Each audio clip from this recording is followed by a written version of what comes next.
walks into a bar in Alaska. It's in Alaska, okay? He's covered with ice and snow. He's all bundled up. He sits at one end of the bar, and on the other end of the bar is a priest having a beer with the bartender. The priest looks up and he says, "Welcome, brother. God be with you."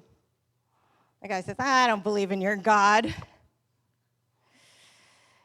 He says, "Oh, really? Why not?" "Oh, I prayed to God for help. God didn't help me." "Really? What happened?" "I was out on the tundra with my dog sled. A sudden storm came up. I couldn't see a thing. It was snowing very, very bad. And my sled hit a rock, tipped over. The dogs ran away. I'm out there all by myself. I have no idea where I am. It's cold. It's getting dark. I'm on my knees. God, if you're there, please help me."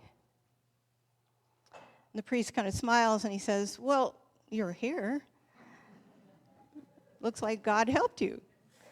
"Ah, no, some goddamn Eskimo came by and showed me the way back to town."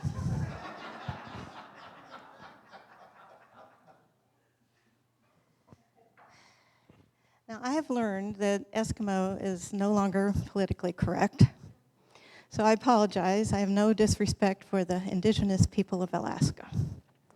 But that joke is one of the favorites in recovery circles because those Eskimos represent the people who showed us the way to recovery and redemption. And we call them Eskimos. All of us have one or more. So this talk is about how God speaks to us. And Eskimos is one of the main ways that God speaks to us. But it's not the only way. There are many ways.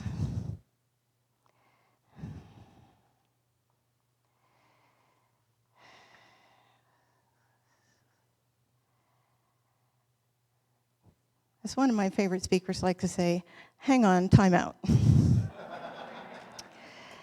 Before we go on, I want to talk about that word God, because some of us have a misunderstanding about that, especially if you're new. We're not talking about the guy in the sky who's judgmental and punitive and going to send you to hell, okay? We're talking about a universal life flow of energy. We're talking about love itself. We're talking about the essence of the universe, which dwells in all of us and everything. It's infinite, and it manifests in infinite number of ways. And that's what we're talking about when we say God, but it's just too hard to explain all that, so we use an abbreviation, which is God, okay? At least I do.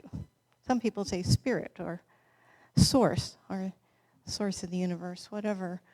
Whatever your understanding of God is, that's what it can be, okay? So the point is, God communicates with us.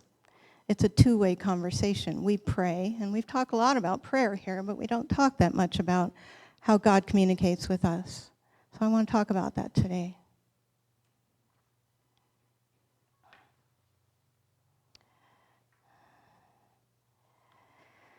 As I said, God takes many forms, infinite number of forms. I love that song because it kind of suggests that the guru is one of those who speaks God's word.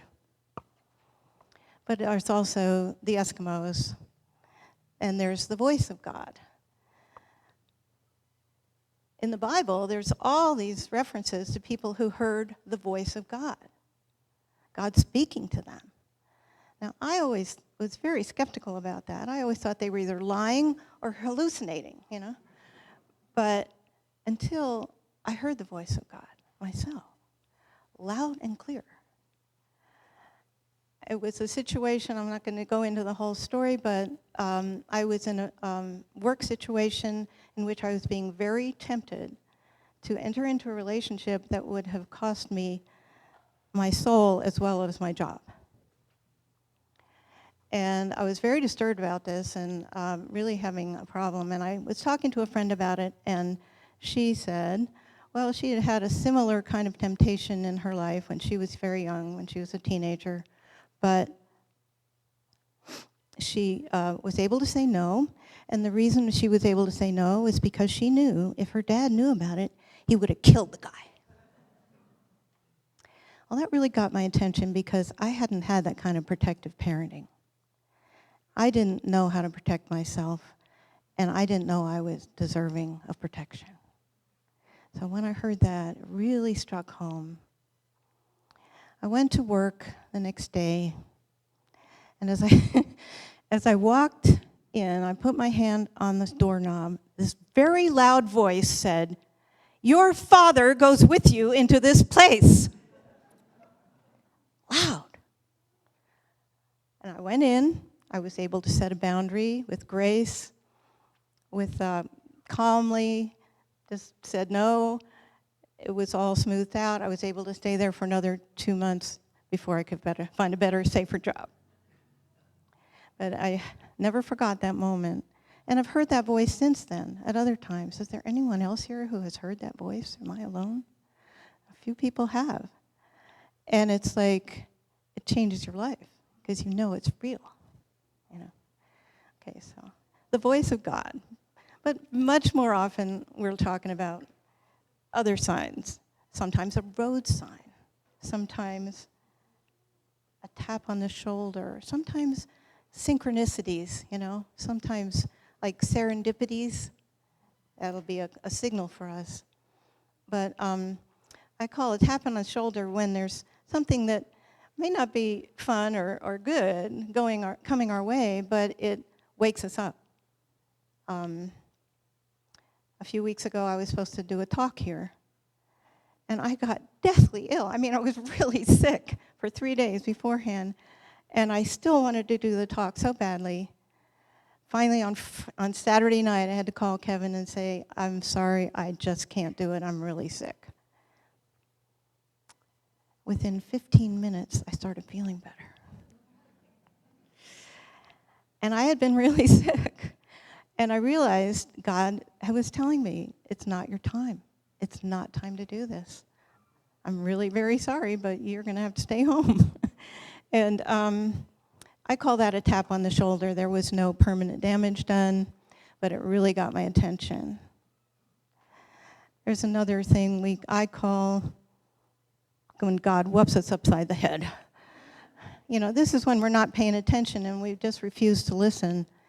And something really life-altering can happen. In my case, in 2005, I got a whoop upside the head.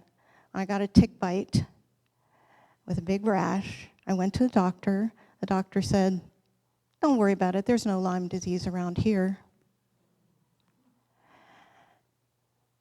6 months later, I could barely turn a doorknob. I was so sick.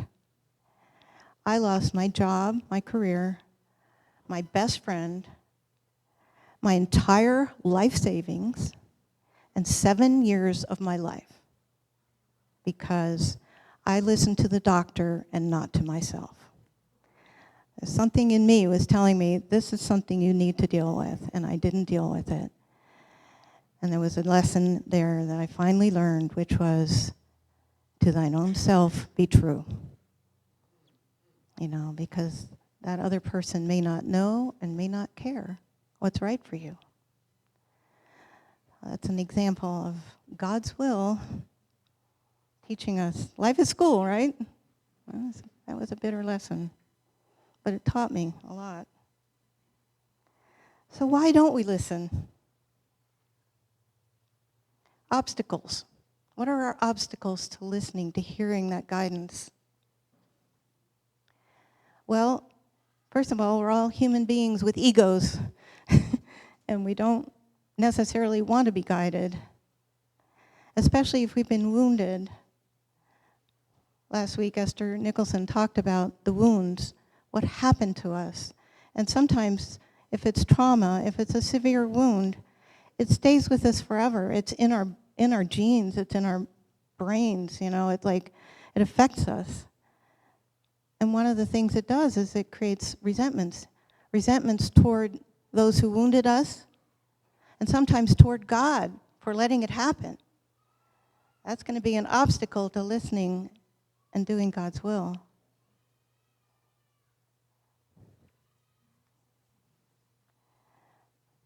The other thing that can result besides resentments is fears. I'm never going there again.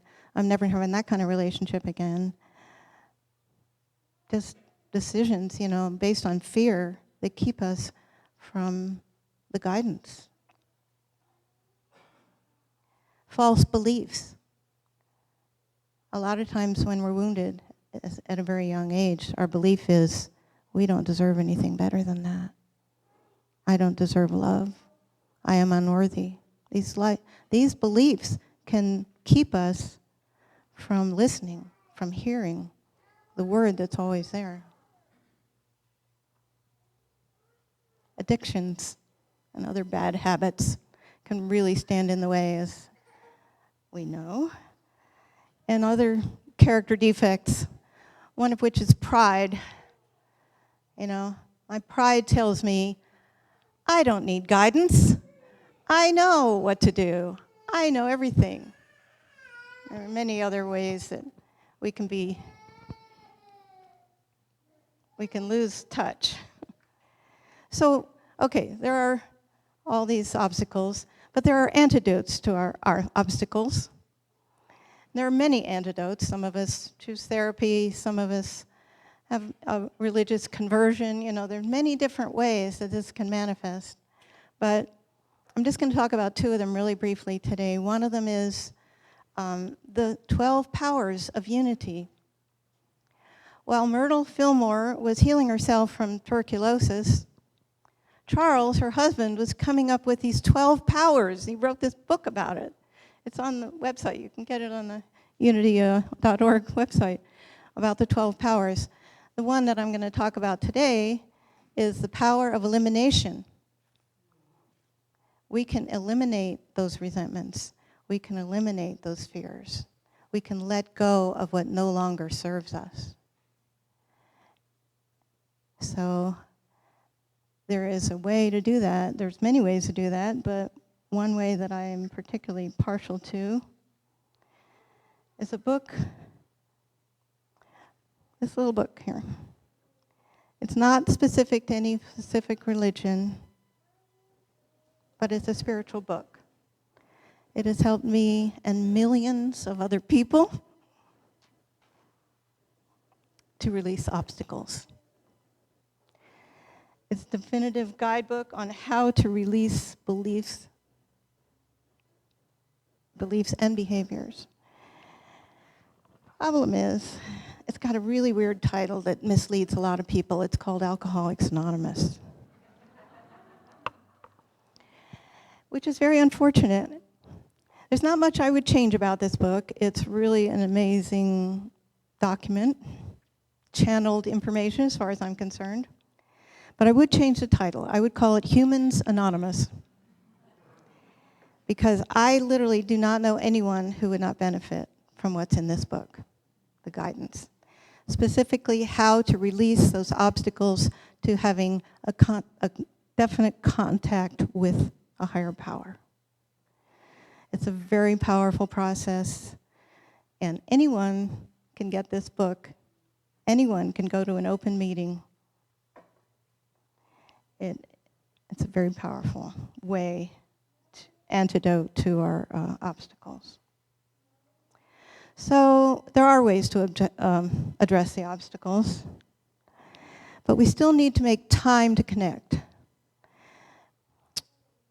This book, Humans Anonymous, there's step 11, and it talks about, step 11 is, we sought through prayer and meditation to improve our conscious contact with God as we understand God, praying only for knowledge of God's will for us and the power to carry that out.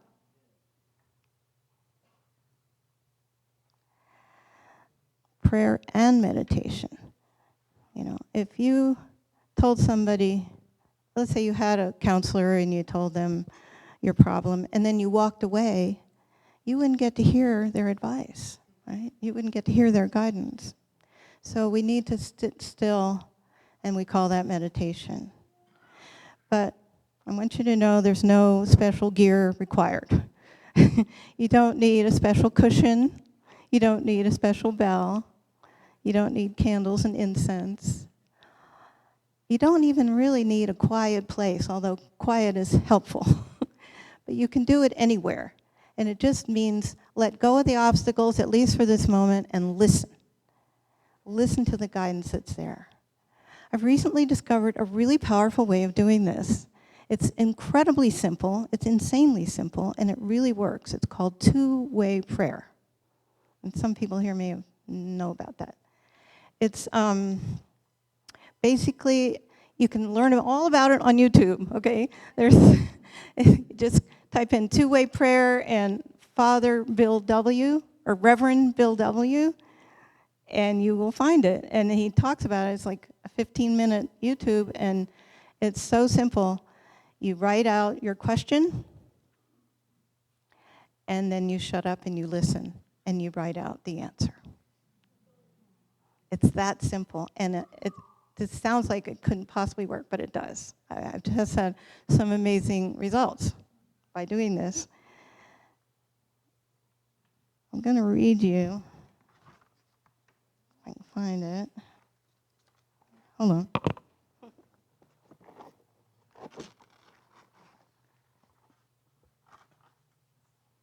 Yeah. This is the one I did in preparation for this talk today. Spirit, please help me to know your will regarding the talk I'm giving at Unity. How can I best serve this community? What is needed of me? Response. I can only speak through you when you are willing to be empty, to be used, to let go of wanting to be loved and admired. You are already loved and admired.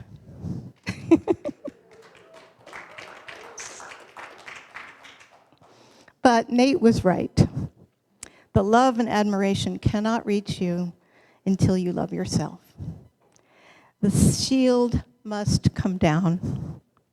Then you will feel loved and you will know exactly what to say.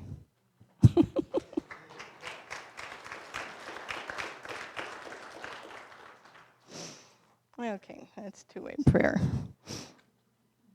Okay, why bother to do all this, you know? We're already too busy, right? But there are really some good reasons for doing it. One is life gets easier. There's less conflict in our lives, both internally and with other people. We know intuitively what to do. We have more clarity and confidence. Less agonizing over decisions. And we take better care of ourselves if we follow the guidance that is available. There's other reasons.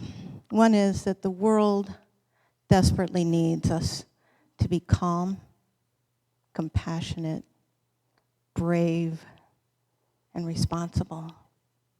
It needs us more than ever to be these things. And we can do that if we listen to the guidance and not to the news.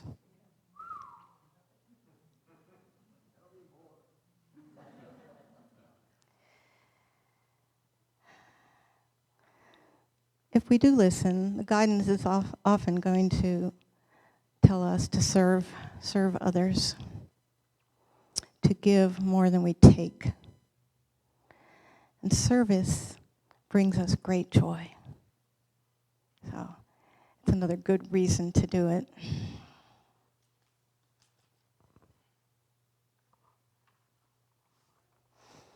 Okay, conclusion. We're always being guided. We just need to release the obstacles, at least for the moment, and listen, to recognize the message in that quiet voice of God, in the kindness of strangers, in the appearance of Eskimos, in the daily coincidences and serendipities, in the taps on the shoulder and the wake-up calls, in the blessings and the hardships alike. There's guidance everywhere once we learn how to listen. If we tune in to the guidance, we can help each other find the way home. Thank you.